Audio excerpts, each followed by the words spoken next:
Welcome to Inside Automotive with Jim Fitzpatrick. Hey everyone, Jim Fitzpatrick. Welcome into another edition of Inside Automotive right here at the CBT Automotive Network. There was a lot going on in October. Today we are joined by Tom Kondrat, who's the global lead for advanced analytics at Urban Science, to share some of the data and what dealers should be watching as we head into the new year. So Tom, thank you so much for taking the time in your busy schedule to join us on the show once again. Thanks, Jim. It's always a pleasure. Sure. First, let's talk about EVs. How much of a drop are we seeing in EVs since the incentives went away? It's been a roller coaster ride for EVs this year. Rolling up to the end of the federal tax rebate, we saw EV sales increase by about 30%. Yeah. EV share increased to over 12%. Yep. And now in October, that roller coaster's hit the bottom part of that curve, and now sales are down 45% for battery electrics in October. Yikes. Share has dropped to 5%, and quite honestly, it's not unexpected. Yeah. Because of all the pull ahead, all the activity we saw leading up to the end of that rebate. It's really not too surprising, but yeah, it's been a major downswing in October for battery electric sales. Yeah. And is that 45% for same month as last year, or is it over September sales? That's compared to October of last year. Okay. Down 45%. Okay. Yeah, that's pretty substantial there. But and of course, that incentive, or the end of that incentive, pretty much cleaned the shelves out. A lot of the dealers that I have spoken to in October said, we don't have a lot of EVs on the lot for customers to even buy, right?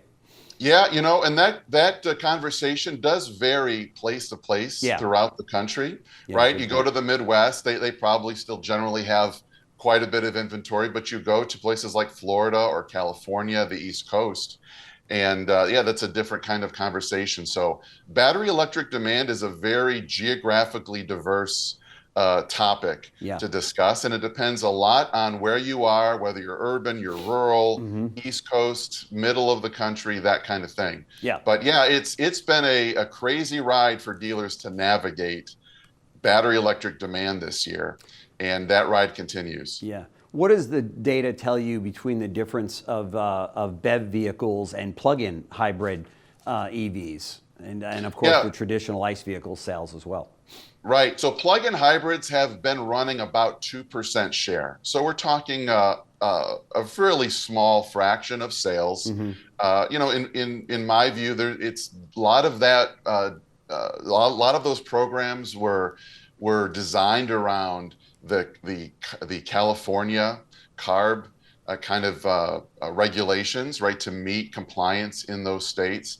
So plug-in hybrids fell pretty hard. They're down more closer to 50% in October, but hybrids were up 15%. Of course, hybrids were not incentivized with that federal rebate, so that's much more of a picture of natural demand and the production investments from the manufacturers. Yeah, and as many have said, that the hybrids and the plug-in hybrids, it really is what will bridge that gap, right, between EVs down the road and the ICE vehicles that are on the roads today. That's kind of a people kind of wading themselves into the EV water, right? Exactly, right. I personally drive a plug-in hybrid vehicle. I love it. I use very little gasoline. It's very convenient for me with the amount of miles that I drive in a typical day. And so there's certainly some demand out there. But the manufacturers really have had a challenging path to navigate with so many options on the table: extended range EVs, traditional battery electrics, hybrids. Some of the bigger ones are trying to cover all the bases and produce in all of the different areas, but it's a challenging time to navigate. Yeah, no question. And it looks like there's car companies out there that are going, well, maybe we don't need a truck called the Lightning, and maybe that's something that's going to go by the wayside. I mean, there's a lot of OEMs that are now looking at their EV lineup altogether and just saying, okay, enough, right? Yeah, what's interesting when you look at the data, we see, and not only broad level data, we're talking about individual consumers. When we look at that data, we see the typical EV buyer as kind of a carbon footprint conscious consumer who prefers to drive smaller, mid-size type vehicles. So, these Vehicles that have come out, larger SUVs, larger pickups, have struggled to find footing, broad-based consumer demand in those segments. Whereas, something like the Model Y, the Ford Mustang Mach-E, right? Those are more of the typical kind of EV buyers that buy midsize and smaller vehicles, and those vehicles have had more sales success. Yeah, for sure. Many that I've spoken to in the industry have pointed to Tesla, and they say that at the end of the day, Tesla is probably going to come out as the winner with all of the changes that we see in the tax structure, the tax incentives going away and such. Would you agree with that? So they certainly have a head start. Based on our data, Tesla had their record sales month in August. Okay. And we see September being pretty close to that at the moment. So they've had a couple great months, and so they certainly have a head start. But when you talk about regulatory changes, I think an underreported story generally is the impact of the CAFE rules related to kind of the credit trade dynamic that happens kind of behind the scenes. The average consumer doesn't see that so much, but in order to meet those CAFE standards, the manufacturers made very long-term investments and strategies in order to comply with that. And those rules also changed too this year with the big and beautiful bill. That's right. That's right. Yeah, there's no question. Affordability is still a major factor out there among consumers, right? Average price of a new car being $50,000 with a transaction. Where are we on that? Is that made? I would imagine that's made much of an impact in all of this. Yeah, we've seen very strong demand, even though the average transaction price has increased. Yeah. We've seen consumers moving up into larger segments, gradually getting larger segments. But one interesting note from October is that while the retail industry was down about 6.5% overall, luxury sales declined 11%. Okay, so in those higher tiers, in those vehicles, we did see more of a pullback in October, which could signal some weakness going forward in that segment. We'll see if that's sustained, but certainly luxury vehicles were down a little more than the industry overall. That's because they're all waiting for the December to Remember sales event, Tom. Yes, what a great tagline. I use that all the time myself. It's a great They're going, one. wait a minute, we're this close to December?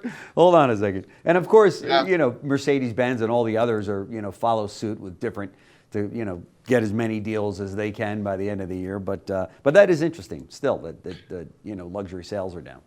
Yeah, I mean, you and I have been in the industry a long time, right? The December sale month 20, 30 years ago was not the biggest selling month of the year. Yeah.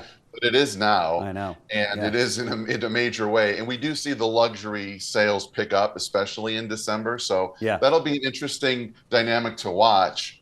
Will luxury get its momentum back? Typically, sales are strong in December. Sure. Anything else jump out from October sales that you thought was?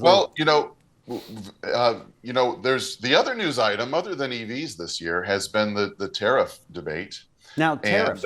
What are tariffs, Tom? I haven't really heard much about. Have you heard anything What is about this tariff you speak of? Do you mean the trillions of dollars that have been poured into the government? Yes. I'm looking forward to my listen, tariff regardless check. of what side of the aisle you're on, and this isn't political, it is entertaining to watch the president talk about tariffs and all that we're making. But anyway, go ahead. No, it's been a very interesting news story, and so much as this has been a very interesting year, for the auto industry. So many stories, so many ups and downs. Yeah. But despite all that, we're running up 4% year over year, right? So for all the doom and gloom, for all the anxiety, which for good reason, about what will happen with tariffs, the industry is up so far this year, and looks to finish above last year when we. That's great. When we get through December. That's great. But on the tariff question in particular, one interesting dynamic that we've been watching is how many vehicles are sold in the U.S. that were assembled in the U.S. And that number has been increasing ever since the announcements of the tariff policy has gone into effect. There you go.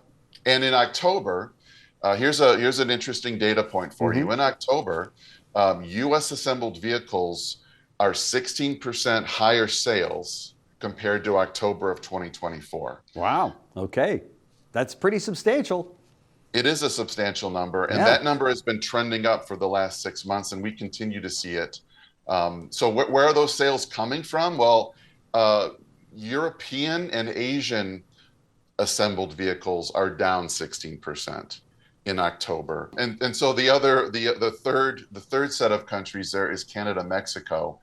Sales from Canada, Mexico assembled vehicles in October are up a modest 3%. Okay. Okay. Interesting.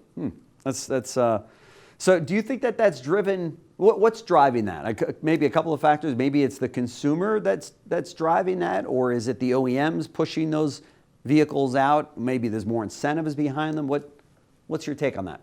Yeah, so my take on that is really all of the foreign investment that's been made in U.S. manufacturing in the auto industry over the last 20 to 30 years. Everywhere from even in northern states like Ohio and Michigan, all the way down to Alabama, South Carolina, et cetera. The home state of Georgia, right here with CBT News.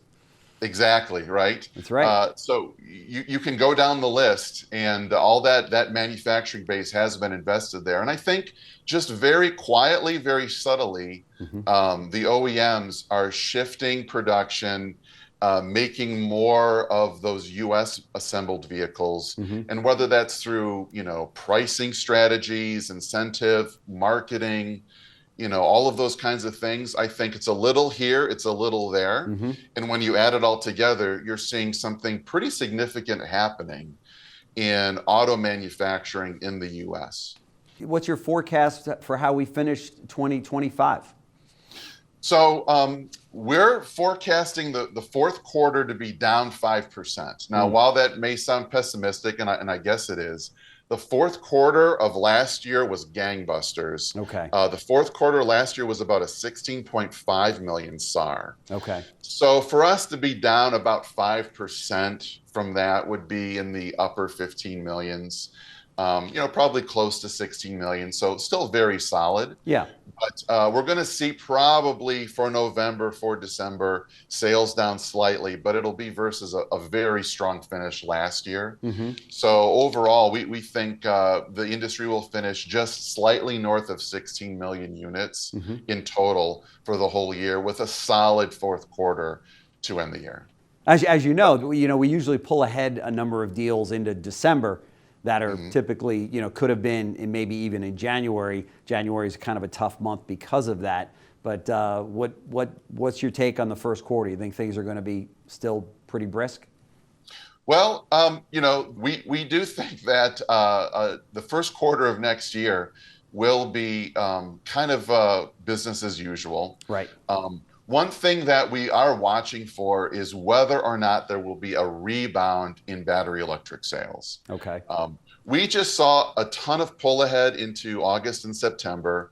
We expect battery electric sales to be depressed here to finish the year. But then you'll have some consumers returning to the market that weren't pulled ahead. And we kind of see that battery electric bump happening more into the spring, when battery electric sales tend to be stronger than in the first quarter. But that will be a story to watch, is whether or not that rebound will happen in January, February, or will it take to the spring thaw to kind of get battery electric sales churning again. Okay, good. Really, you brought some good news with you today. Sales continue to be strong, with the exception of maybe luxury cars, but unfortunately they were down a little bit. But otherwise, no real shock. Nothing's too shocking, right? Well, that battery electric, those sales declines were pretty significant, right? Yeah, and but kind of anticipated, right?